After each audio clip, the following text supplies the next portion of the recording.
Hello everybody, my name is Santiago GOWLAND and I'm responsible for the Latin America region, and I've been asked to speak about leading systems as a competency. It's a competency that I believe will play a very key role in TNC's future success. And the way I see it is, if leading self is about understanding and managing our own energy levels, and if leading a team is about understanding our team dynamics and managing their energy level in order to unleash and empower their impact, then leading systems is about understanding the undercurrents of a market dynamic or a system dynamic, be it water security or oceans management or deforestation, and being able to understand and align some of those forces across a very diverse set of constituencies with different agendas to nudge them or to mobilize them towards a sustainable outcome. So it really requires a great deal of competency to be able to influence and deliver through others our agenda. And that's why I believe leading systems is such a key competency for us to master as an organization. Let me use natural climate solutions as an example because of its relevance to the climate agenda, and which is one of the most complex systems we are all dealing with as an organization and as a civilization as well, right? So we know that natural climate solutions, that nature provides 37% to the mitigation of climate change. And from that 37%, we know that forests, reforestation, provides 73% of the solution. One example of how we brought that to a specific country, in this case Argentina, is Forestar 2030. So let me talk about some of the dimensions of leading systems that were relevant in this case. The first one is we need to start with a vision, with a transformative vision of change. And in the case of Forestar 2030, that was to create Argentina, to turn Argentina into a forest economy superpower, into a sustainable forest economy, which included, obviously, the zero deforestation agenda, the restoration of native forest, but also fueling the commercial forestry management agenda so that we could unlock the full potential of natural climate solutions in the country's commitments to climate change, right?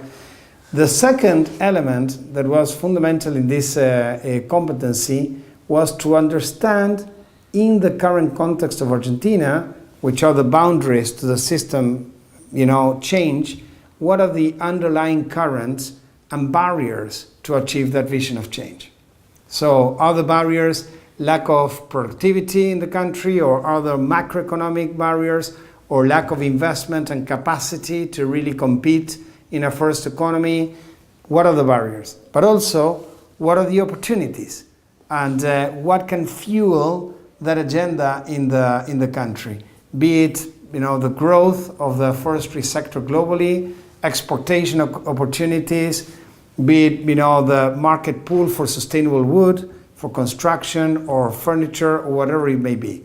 The understanding of those barriers and levers for change is critical to identify who do we need to work with in the system, who will bring the power to remove those barriers or to propel us forward in the opportunities and levers for change. So that's the second requisite and skill that is needed in leading systems, which is that systems understanding. The third dimension is the ability to build a constituency of very diverse voices that gives legitimacy to the change and that gives also the force to remove those barriers and take the forestry sector forward. That requires very deep listening from ourselves, to suspend judgment, to be able to enter into the leadership conversation with curiosity, with continuous learning and recalibration of where we need to go, and work with others in a very sort of like almost with a learning mindset to co-create what the common understanding of the problems is, but also the shared vision of what the solutions may be. So there's another dimension of leadership here in leading systems that obviously applies to leading teams as well. The more diverse a team is, the more powerful it is. But in the systems leadership context, it's even more complex because people come with different agendas and different interests and different motivations, and so we need to be able to build common ground in order to move forward in a joint direction. So of course there's many other dimensions to this competency, but I mean probably the gist of it is that we need to be as innovative in how we execute the shared conservation agenda as we've been in what defines the shared conservation agenda. Brian, Mark, Whistler are pushing us to shift gears now and focus on execution, implementation, and impact. Really big wins on the ground, right?